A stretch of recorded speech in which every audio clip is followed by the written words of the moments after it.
Hello everyone. आज हम लोग इलेक्ट्रोकेमिस्ट्री देखेंगे, नया चैप्टर शुरू किए हैं। तो इलेक्ट्रोकेमिस्ट्री आपके बीच रख रहा हूँ। देखिए, अगर अच्छा लगेगा तो चैनल को लाइक कीजिए, सब्सक्राइब कीजिए ताकि लोगों तक पहुँचे। और इसमें मैं 11th क्लास का और 12th क्लास का धीरे धीरे सारा क्लासेस डाल दूंगा। जो क्लास में ऑनलाइन लाइव क्लास ले रहा हूँ मैं अपने ऐप में, उसमें से कुछ कुछ क्लासेस को मैं इस यूट्यूब में भी डाल रहा हूँ और सेपरेट से भी कुछ क्लासेस में ले करके, मतलब 100% आपका सिलेबस मैं इस यूट्यूब में भी कंप्लीट कर दूंगा। लेकिन जो एक्सरसाइज प्रॉब्लम जो सॉल्व करूंगा उसमें से कुछ प्रॉब्लम ही मैं यूट्यूब में दे पाऊंगा। बाकी जो है वो हमारे जीकेएम क्लासेस ऐप को डाउनलोड कीजिए, वहाँ पे आपको मिल जाएगा। तो चलिए हम देर नहीं करते हुए इलेक्ट्रोकेमिस्ट्री को शुरू करते हैं। तो इलेक्ट्रोकेमिस्ट्री इलेक्ट्रोकेमिस्ट्री क्या है? जैसे ही वर्ड आता है आपका इलेक्ट्रोकेमिस्ट्री,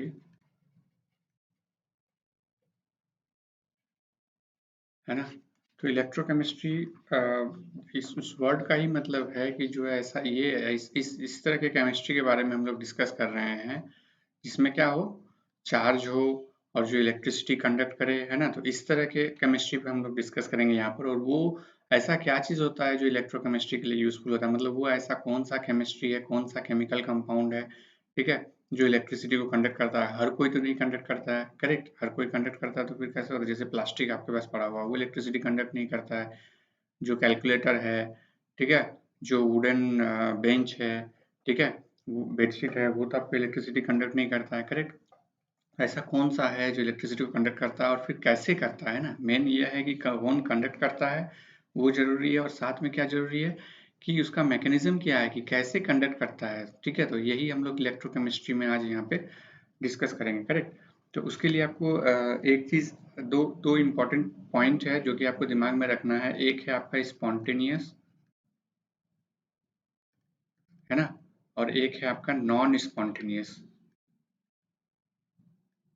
नॉन स्पॉन्टेनियस,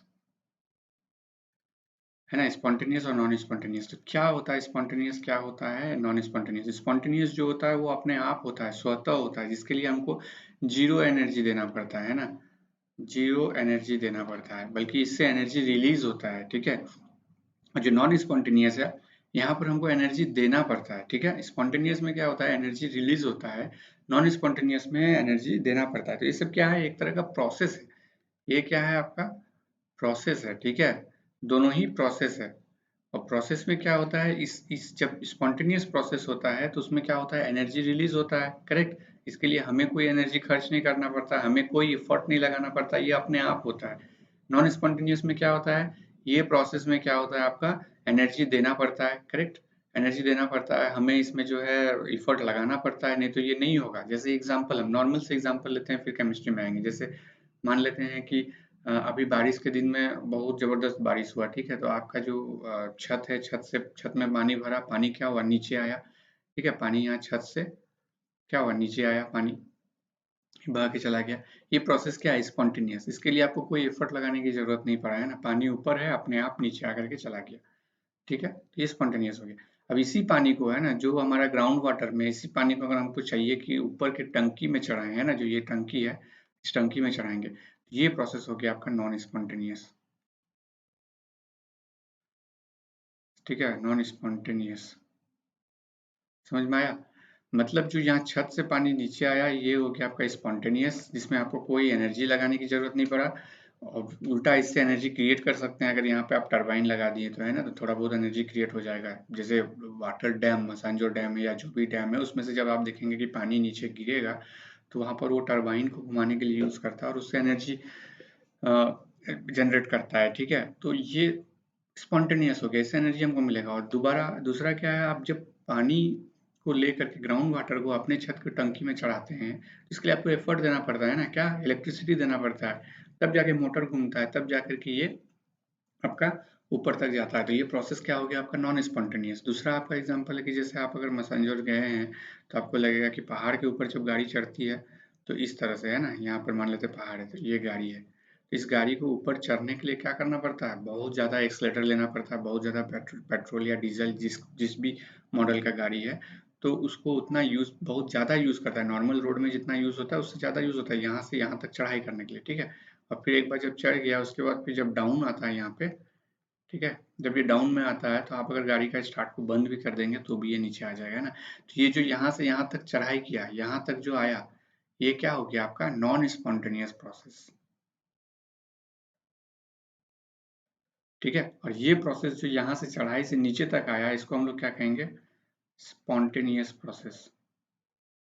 मतलब ये स्वतः ही हो जाएगा, इसके लिए आप गाड़ी का स्टार्ट बंद कर दीजिए फिर भी आ जाएगा। ठीक है, अब यहाँ पर हमको कैसे वो दिखेगा, इलेक्ट्रोकेमिस्ट्री में इसका क्या रोल है स्पॉन्टेनियस और नॉन स्पॉन्टेनियस का, वो देखते हैं। यहाँ पर क्या होता है आपका, जो आपका जो दो तरह का चीज हो सकता है, एक होता है केमिकल टू इलेक्ट्रिकल, है ना, जो केमिकल रिएक्शन हम कराएंगे कहीं पे, है ना, केमिकल रिएक्शन कराएं उसको हम लोग क्या करेंगे, इलेक्ट्रिकल एनर्जी में कन्वर्ट करेंगे, है ना। तो केमिकल रिएक्शन से इलेक्ट्रिकल एनर्जी जनरेट करना कैसा, बैटरी, है ना, जो आपका है galvanic cell, correct. Electrical energy generate हुआ, आप उससे यहाँ से हो सकता है कि छोटा बच्चे का कार चला रहे हैं या फिर रिमोट चला रहे हैं या फिर आप अपना ही मोबाइल का बैटरी ले लीजिए, है ना। तो यहाँ पर पहले आपने उसको क्या कहते हैं, जब फुल चार्ज हो जाए तो वो क्या होगा, चार्ज हो गया। अब जो चार्ज डाउन हो रहा है तो उसमें क्या हो रहा है, केमिकल रिएक्शन हो रहा है अंदर में। केमिकल रिएक्शन क्या हो रहा है आपका, इलेक्ट्रिकल एनर्जी में कन्वर्ट हो रहा है, और यही इलेक्ट्रिकल एनर्जी आप अपने वर्क के रूप में यूज करा रहे हैं, है ना। चाहे मोबाइल चला रहे हैं या फिर रिमोट चला रहे हैं, है ना, टीवी के लिए, या फिर आप इन्वर्टर जला रहे हैं, जो भी कर रहे हैं, ये क्या हो रहा है आपका, केमिकल रिएक्शन से इलेक्ट्रिकल एनर्जी आप जनरेट कर रहे हैं। तो ये प्रोसेस आपको कैसा दिख रहा है कि इसके लिए आपको कोई एफर्ट लगाना पड़ रहा है। एक बैटरी को आपने रिमोट में लगाया, रिमोट चल रहा है ना, एक बैटरी को आपने क्या कहते हैं खिलौने में लगाया और खिलौना चल रहा है ना। तो इसमें आपको कोई एफर्ट नहीं लगाना पड़ा, तो इसको हम लोग बोलेंगे स्पॉन्टेनियस प्रोसेस। ठीक है, ये हो गया आपका स्पॉन्टेनियस प्रोसेस, करेक्ट। जो कि गैल्वेनिक सेल है ना, इसमें क्या है आपका केमिकल रिएक्शन हो रहा है तो इलेक्ट्रिकल एनर्जी में कन्वर्ट हो रहा है। ठीक है, तो ये स्वतः ही हो रहा है, जैसे जैसे केमिकल रिएक्शन होते जाएगा वहां से एनर्जी रिलीज होगा, वो इलेक्ट्रिकल एनर्जी में कन्वर्ट होते जाएगा, करेक्ट। उसी तरह से दूसरा आपका क्या है, दूसरा आपका है इलेक्ट्रिकल, है ना, एनर्जी से केमिकल एनर्जी में कन्वर्ट करना। ठीक है, तो ये हो गया आपका नॉन स्पॉन्टेनियस। कैसे नॉन स्पॉन्टेनियस, तो इलेक्ट्रिकल एनर्जी मतलब आपके घर में अगर इन्वर्टर है या फिर मोबाइल ही ले लीजिए, अब जब मोबाइल एक बार डाउन हो गया बैटरी, अब आपको एफर्ट लगाना पड़ेगा ना, आपको इधर उधर ढूंढना पड़ेगा कि कहाँ इलेक्ट्रिसिटी है, आपने प्लग किया उसको और फिर बैटरी को चार्ज किया। बैटरी चार्ज होने का मतलब क्या हो गया, ये इलेक्ट्रिकल एनर्जी आपने दिया बैटरी को, ये क्या किया उसमें, फिर से जो केमिकल रिएक्शन होकर के डाउन हुआ था उसको रिवर्स केमिकल रिएक्शन कराएगा। रिवर्स केमिकल रिएक्शन होगा तो वो फिर क्या होगा आपका, केमिकल एनर्जी में फिर स्टोरेज होगा उसमें, है ना। तो केमिकल एनर्जी में स्टोरेज होगा, तो इस तरह के सेल को हम लोग बोलते हैं इलेक्ट्रोलाइटिक सेल, है ना, इलेक्ट्रोलाइटिक सेल, करेक्ट। समझ में आ गया। सो इसमें क्या हो रहा है नॉन स्पॉन्टेनियस, इसलिए क्योंकि इलेक्ट्रिकल एनर्जी आपको देना पड़ रहा है, चाहे जो भी हो, जो भी रिचार्जेबल, जितना भी रिचार्जेबल है, रिचार्जेबल बैटरी है, सब में इलेक्ट्रिकल एनर्जी से केमिकल एनर्जी कन्वर्ट होता है। लेकिन जो सिंगल यूज है, जैसे आपका, आप जनरली रिमोट वगैरह में कौन सा लगाते हैं, सिंगल यूज लगाते हैं, या घड़ी में जो लगाते हैं वो सिंगल यूज लगाते हैं, उसको रिचार्ज नहीं करते हैं ना दोबारा। तो वो सब सिर्फ आपका स्पॉन्टेनियस प्रोसेस देगा, मतलब केमिकल रिएक्शन खत्म हो गया और फिर वो इलेक्ट्रिकल एनर्जी देके आपका वर्क करा दिया। अगर आप कहेंगे कि फिर वो केमिकल एनर्जी कहाँ से उसमें स्टोर किए हैं, जो आपका क्या कहते हैं नॉन रिचार्जेबल है, तो वो ऐसा नहीं है। आप जब उस केमिकल का कॉम्बिनेशन को वहाँ डालते हैं ना, जैसे जिंक को जिंक सल्फेट में डालेंगे, ऑटोमेटिकली उसमें पोटेंशियल डेवलप होगा, करेक्ट। उसके लिए आपको कोई इलेक्ट्रिकल एनर्जी देकर के डेवलप कराने की जरूरत नहीं। लेकिन हाँ, वो डेवलप होते होते होते होते अगर उसका यूज करेंगे तो वो खत्म हो जाएगा, है ना, उसका जो एनर्जी है वो खत्म हो जाएगा। कैसे होगा वो नेक्स्ट हम बता रहे हैं आपको स्लाइड्स में, ठीक है, कैसे खत्म होगा या फिर क्या प्रोसेस है चार्ज होने का, सारा चीज आपको पता चल जाएगा यहाँ पे, ठीक है। तो यहाँ पर ये दिमाग में रखिए, जो भी रिचार्जेबल सेल है या रिचार्जेबल बैटरी है, उसी में जो है इलेक्ट्रिकल एनर्जी से केमिकल एनर्जी में कन्वर्ट होता है, और वो नॉन स्पॉन्टेनियस है। ठीक है, समझ में आ गया स्पॉन्टेनियस और नॉन स्पॉन्टेनियस। स्पॉन्टेनियस जो स्वतः हो, अपने आप हो, जिसके लिए हम कोई एफर्ट नहीं लगाते हैं। नॉन स्पॉन्टेनियस ऐसा है जिसके लिए हमको एफर्ट लगाना पड़ता है ना, बिना हमारे एफर्ट का, बिना एनर्जी इनपुट के वो रिएक्शन नहीं होता है ना। तो अब हम लोग सीधे आते हैं next, electrochemical cell. Next slide में देखते हैं।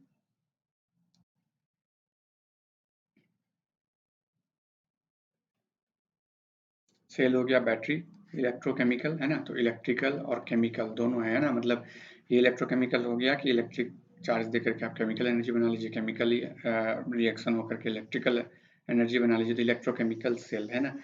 तो ये इस तरह का सेल है, पहले कंस्ट्रक्शन कर लेते हैं इसका, उसके बाद फिर हम डिस्कस करेंगे इसको।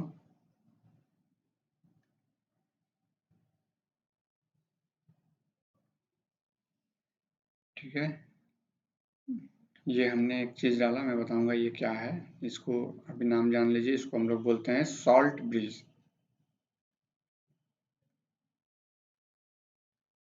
है ना। ये क्या है, सॉल्ट ब्रिज, करेक्ट। अब इसमें जो है एक इलेक्ट्रोड रहेगा,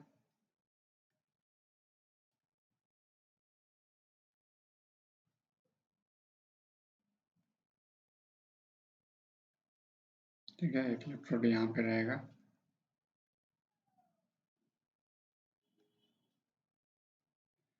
ओके, यहाँ से यहाँ तक एक वायर को जोड़ देंगे, है ना। ये जो कौन सा इलेक्ट्रोड है, ये जिंक का है।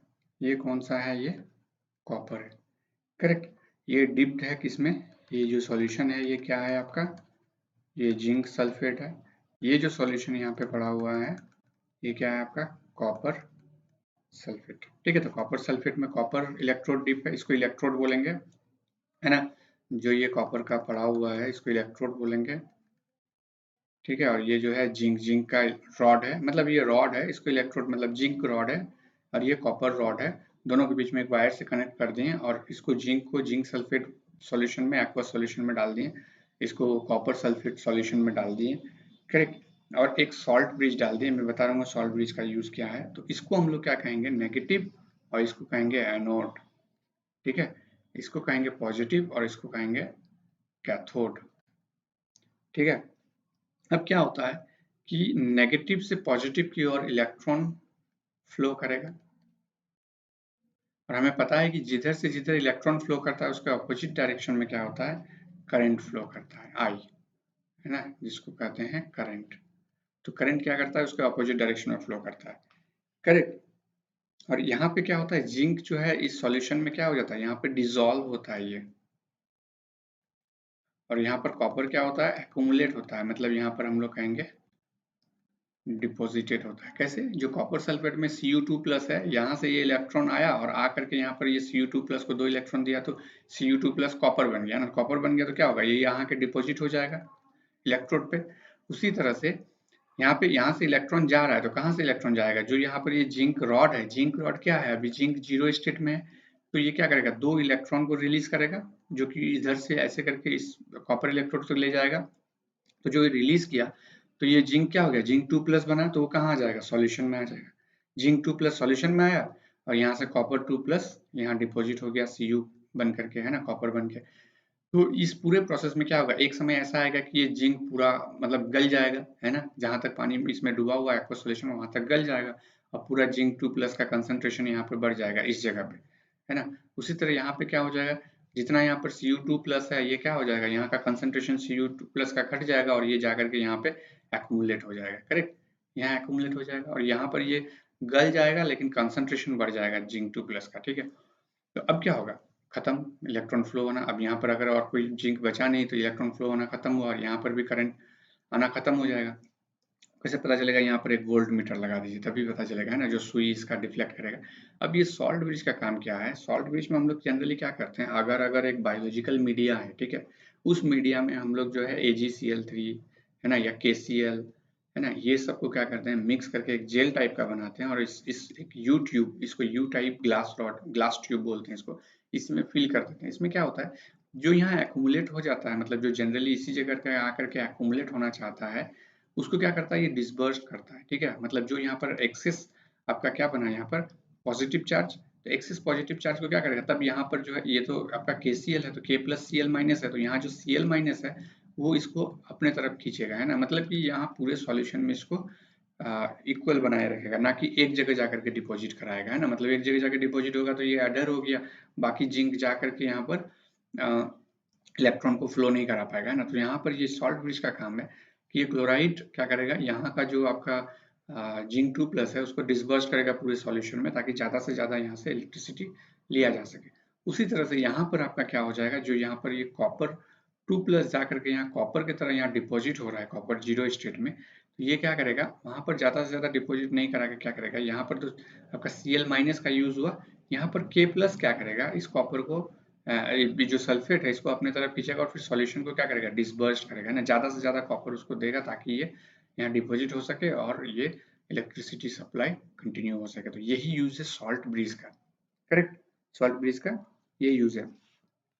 तो ये सेल एक्चुअली अभी क्या कन्वर्ट कर रहा है, ये सेल कन्वर्ट कर रहा है आपका केमिकल एनर्जी को, क्योंकि यहाँ रिएक्शन हो रहा है, रिएक्शन हो रहा है तो केमिकल एनर्जी को कन्वर्ट कर रहा है आपका इलेक्ट्रिकल एनर्जी में, ठीक है, करेक्ट।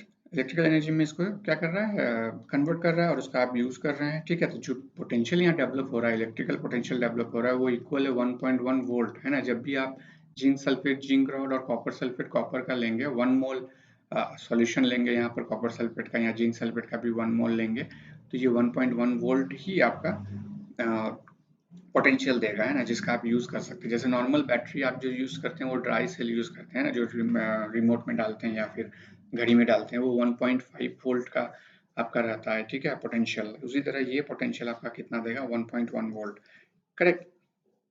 लेकिन कंसंट्रेशन भी आपका यूनिटी होना चाहिए, और मतलब इसका जो है कंसंट्रेशन है वो 1 मोल के आसपास, 1 मोल ही होना है ना, तो 1 मोल होगा तभी वो दे पाएगा, ठीक है। तो इसी को गैल्वेनिक सेल या वोल्टिक सेल बोलते हैं हम लोग, है ना, इसी को गैल्वेनिक सेल और वोल्टेक सेल बोलते हैं, ठीक है। तो वोल्टेक सेल इसलिए क्योंकि यहाँ पर वोल्ट दे रहा है ना, पावर दे रहा है, इसलिए हम लोग इसको वोल्टेक सेल में रखते हैं, करेक्ट। तो इसको इसको आप किस तरह से लिखेंगे, इसको आप लिख सकते हैं ZnS, है ना, मतलब यहाँ जिंक सल्फेट, जिंक जो है वो आपका सॉलिड स्टेट में था इनिशियल में, कॉपर 2+ एक्वस में था, है ना, इसीलिए यहाँ जिंक भी आपका एक्वस में है, लेकिन यहाँ पर हो क्या रहा है कि जो जिंक सॉलिड में है वो रिलीज हो रहा है ना सॉल्यूशन में जिंक 2+ बन के, इसलिए हम लोग जिंक रिएक्शन में क्या करेंगे, इसको हम लोग बोलते हैं रिडॉक्स रिएक्शन। रिडॉक्स इसीलिए क्योंकि यहाँ पर रिडक्शन भी हो रहा है और ऑक्सीडेशन भी हो रहा है, हम बता रहे हैं कैसे, ठीक है। तो पहले इस इक्वेशन को लिख लेते हैं, यहाँ पर हो जाएगा zinc 2+ aqueous plus you solid. देखिए होता क्या है यहाँ पर, रिडॉक्स रिडॉक्स मतलब हो गया आपका, एक जगह आपका रिडक्शन हो रहा है, एक जगह आपका ऑक्सीडेशन हो रहा है। तो यहाँ पे क्या हो रहा है, जो एनोड है, एनोड में देखिए आपका क्या हो रहा है, ऑक्सीडेशन हो रहा है, ठीक है। और कैथोड में क्या हो रहा है आपका, कैथोड में हो रहा है आपका रिडक्शन, करेक्ट। तो यहाँ ऑक्सीडेशन हो रहा है एनोड में और कैथोड में क्या हो रहा है आपका, रिडक्शन हो रहा है। तो इसीलिए ऑक्सीडेशन और रिडक्शन मिला करके रिडॉक्स, रिडॉक्स में रेड क्या है, हाँ रेडी हो गया आपका रिडक्शन, ऑक्स क्या हो गया, ऑक्स हो गया ऑक्सीडेशन, ठीक है। तो रिडॉक्स मतलब ऑक्सीडेशन हाफ और रिडक्शन हाफ, दोनों को मिला करके ये इक्वेशन बना है। तो यहाँ जिंक सॉलिड मतलब जिंक यहाँ पर पहले सॉलिड स्टेट में है, अब क्या हो रहा है यहाँ पर इसका जिंक का ऑक्सीडेशन होगा। तो जिंक का ऑक्सीडेशन हुआ मतलब यहाँ से देखिए यहाँ तक में अगर आप देखेंगे तो क्या हो गया, इलेक्ट्रॉन लॉस हुआ है ना, जहां इलेक्ट्रॉन लॉस होता है उसको ऑक्सीडेशन बोलते हैं ना, और जहां इलेक्ट्रॉन गेन होता है इसको रिडक्शन बोलते हैं, ठीक है। और ये हो गया आपका ऑक्सीडेशन। तो देखिए यहाँ इसका ऑक्सीडेशन हो रहा है, लेकिन जो कॉपर इलेक्ट्रोड है, कॉपर इलेक्ट्रोड में क्या हो रहा है, यहाँ पर कॉपर 2+ जो सॉल्यूशन में है वो जाकर के इस रॉड पे डिपॉजिट हो रहा है। तो यहाँ देखिए 2+ से लेकर के ये Cu+, मतलब Cu 0, कॉपर 0 स्टेट में आ रहा है ऑक्सीडेशन स्टेट में, यहाँ जिंक 0 स्टेट में ऑक्सीडेशन। तो 0 से +2 बन रहा है, मतलब इलेक्ट्रॉन लॉस हुआ। यहाँ पर +2 मतलब इलेक्ट्रॉन ऑलरेडी लॉस है, वहां से क्या हो रहा है, ये 0 स्टेट में जा रहा है, मतलब 2 इलेक्ट्रॉन इसको दिए तब जाकर के ये 0 स्टेट में गया, करेक्ट। तो इस तरह से, तो जब इलेक्ट्रॉन लॉस हो रहा है तो इसको ऑक्सीडेशन बोलेंगे, जब इलेक्ट्रॉन गेन हो रहा है तो इसको रिडक्शन बोलेंगे। इस इलेक्ट्रोकेमिस्ट्री को भी आप ध्यान से देखेंगे क्योंकि ये पूरी इंटरलिंक्ड रहेगा आपका आगे चल करके, केमिकल इक्विलिब्रियम है ना। फिर आपका सबसे इम्पोर्टेंट है जो बैलेंसिंग इक्वेशन करते हैं आप, रिडॉक्स रिएक्शन, है ना, जो रिडॉक्स रिएक्शन करके आपका जो चैप्टर था 11th में, वो भी आपका यहाँ से क्लियर हो जाएगा ना, अगर वहां पर समझ में नहीं आ रहा था कि कहाँ ऑक्सीडेशन हो रहा है कहाँ रिडक्शन हो रहा है, तो वो भी आपको क्लियरली यहाँ से समझ में आ जाएगा, है ना।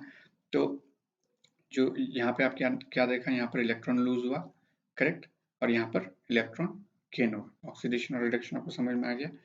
अब जो है क्या कहते हैं, कंडीशन है, तीन कंडीशन क्या है, पहला कंडीशन मतलब इसी सेल में अगर हम करेंगे, मान लेते हैं कंडीशन 1 कि हम अगर अलग से अगर हम एक्सटर्नल कोई वोल्ट अप्लाई करेंगे, है ना, जैसे ई एक्सटर्नल, है ना, एक एक्सटर्नल वोल्ट हम अप्लाई कर रहे हैं जो कि आपका 1.1 वोल्ट से कम हो, है ना, 1.1 वोल्ट से अगर वो कम हो तो किस तरह से ये बिहेव करेगा, है ना। तो देखिए उसको बनाते हैं, सॉल्ट ब्रिज लगा दीजिए, है ना, ग्लास ट्यूब है, यू शेप्ड ग्लास ट्यूब है, इसमें हमने अगर अगर और KCl का मिक्सचर डाल दिया, है ना, जेल बना करके, जो कि हमारा इसको डिस्पर्स करता है ना, जो भी यहाँ पर एक्यूमुलेट होता है ज़्यादा सॉल्यूशन में एक जगह में, उसको डिस्पर्स करने का काम में वो यूज होता है।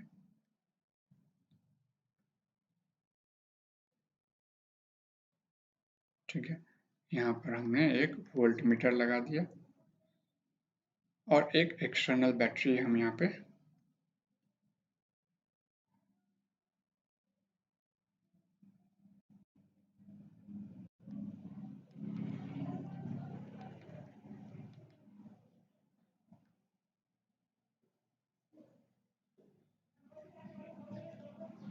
एक्सटर्नल बैटरी हम यहाँ पे लगा देते हैं, है ना।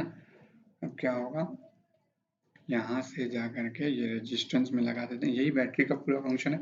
अब क्या होगा देखिए, ये 1.1 वोल्ट से कम है ना, अगर 1.1 वोल्ट से कम है तो क्या होगा, जो इस इलेक्ट्रोलिटिक सेल में है, या गैल्वेनिक सेल जो भी आप इसको कहेंगे, या वोल्टेक सेल जो भी कहेंगे, है ना, यहाँ पर क्या है, ये जिंक है, ये माइनस है तो आपका एनोड हो गया, ये कॉपर है, ये पॉजिटिव है, ये कैथोड हो गया, है ना, ये एनोड हो गया। यहाँ से इलेक्ट्रॉन फ्लो किया, इधर से करंट फ्लो किया, कुछ चेंज नहीं होगा, है ना, ये जिंक है, ये आपका कॉपर है, ये जिंक सल्फेट है, ये कॉपर सल्फेट है, करेक्ट। तो यहाँ पर जब ई एक्सटर्नल आपका जो है वो क्या हो गया, कम है इससे 1.1 वोल्ट से, तो क्या होगा, ये जैसा चल रहा था पहले उसी तरह से जाएगा, ये इलेक्ट्रॉन इधर से इधर ही फ्लो करेगा, ये क्या कहते हैं, करंट इधर से इधर फ्लो करेगा, ठीक है। जिंक डिसॉल्व होगा यहाँ पे, है ना, इस जगह पे जिंक डिसॉल्व होगा, यहाँ कॉपर एक्यूमुलेट होगा या डिपॉजिट होगा, ठीक है, ऑक्सीडेशन होगा एनोड में, रिडक्शन होगा कैथोड में, ये सब पॉइंट बना करके आप इसको लिखेंगे, करेक्ट। ठीक है, उसी तरह से अगर मान लेते हैं कि ई एक्सटर्नल इक्वल हो जाएगा आपका, मान लेते हैं ई एक्सटर्नल इक्वल टू 1.1 वोल्ट हो गया। अब देखिए जो ई एक्सटर्नल मतलब जो ये एक्सटर्नल बैटरी आपने लगाया है ये इक्वल हो गया आपका जो यहाँ पर वोल्ट दे रहा है उसके इक्वल में, जब दोनों इक्वल हो जाएगा तो अब क्या होगा, यहाँ पर ये आप जो बनाए हैं इसको बंद कर दीजिए, आप इसकी कोई जरूरत नहीं है, इसकी भी कोई जरूरत नहीं है, क्यों, क्योंकि देखिए यहाँ पर ये सब चीज वही रहेगा, जिंक सल्फेट है ना, ये इलेक्ट्रोड है, ये सॉल्ट ब्रिज है, यहाँ पर कॉपर है, कॉपर सल्फेट है, कैथोड है, बस यहाँ पर क्या होगा, कोई ना इलेक्ट्रॉन फ्लो करेगा, है ना, इलेक्ट्रॉन फ्लो नहीं करेगा, ठीक है, ना ही यहाँ पर कोई चीज आपका डिसॉल्व होगा, यहाँ पे कुछ भी मतलब एनोड में कुछ भी डिसॉल्व नहीं होगा, कैथोड में कुछ भी डिपॉजिटेड नहीं होगा, एनोड में कोई ऑक्सीडेशन नहीं होगा, कैथोड में कोई रिडक्शन नहीं होगा, क्यों नहीं होगा, क्योंकि ये कैसे फ्लो करेगा, है ना, ये फ्लो करना चाहेगा लेकिन इधर से भी तो ई एक्सटर्नल जो है वो उसको रेजिस्ट करेगा, है ना,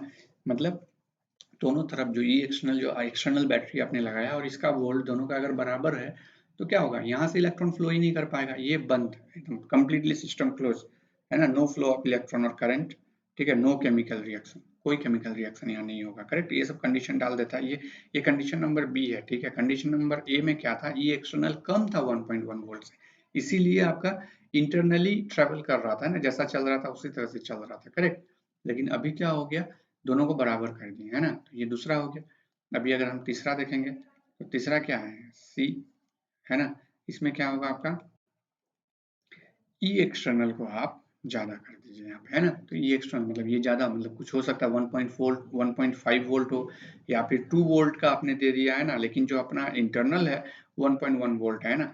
तो अब क्या होगा यहाँ पे देखिए, अब इसमें इसमें आ, अब इसमें होगा क्या कि जो ये जिंक है, ठीक है, यहाँ पे अब देखिए इलेक्ट्रॉन इधर से फ्लो करेगा, है ना, इलेक्ट्रॉन करेगा फ्लो इधर से, अब सब साइन भी चेंज हो जाएगा आपका, ये साइन नहीं रहेगा, ये साइन नहीं रहेगा, यहाँ पर आपका पॉजिटिव हो जाएगा, यहाँ पे आपका नेगेटिव हो जाएगा, ये आपका कैथोड नहीं रहेगा, ये आपका बन जाएगा एनोड। अब आप समझ रहे हैं क्यों बन गया ये एनोड, और ये आपका जो है एनोड नहीं रहेगा, ये आपका बन जाएगा कैथोड, ठीक है। तो यहाँ देखिए रहेगा वही, यहाँ जिंक रहेगा, यहाँ कॉपर रहेगा, यहाँ जिंक सल्फेट, यहाँ यहाँ जिंक सल्फेट, यहाँ कॉपर सल्फेट रहेगा, करेक्ट।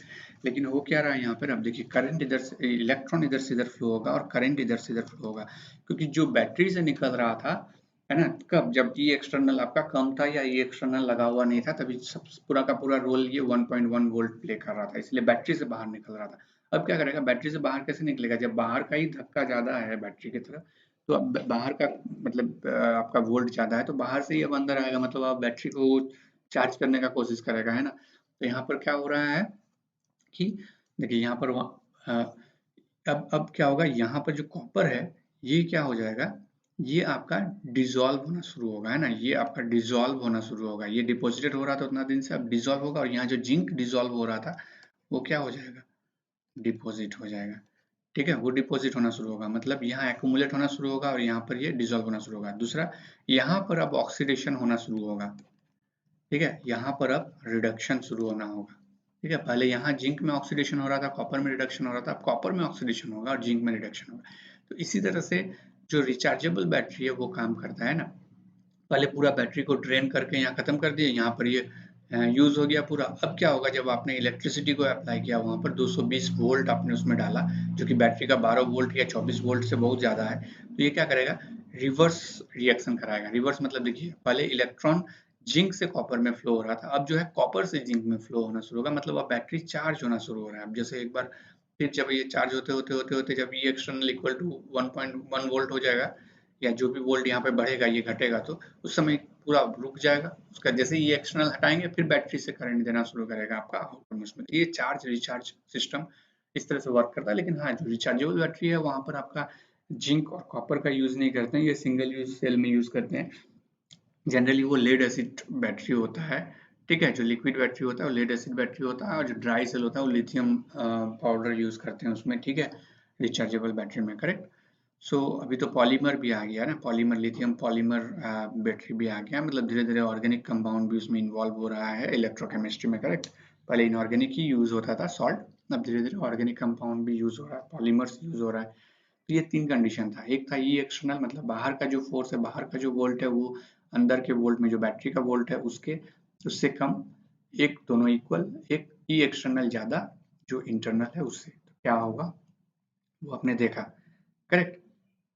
ठीक है, तो आज इसको यहीं तक रहने देते हैं, अगर कोई डाउट है तो आप पूछ सकते हैं।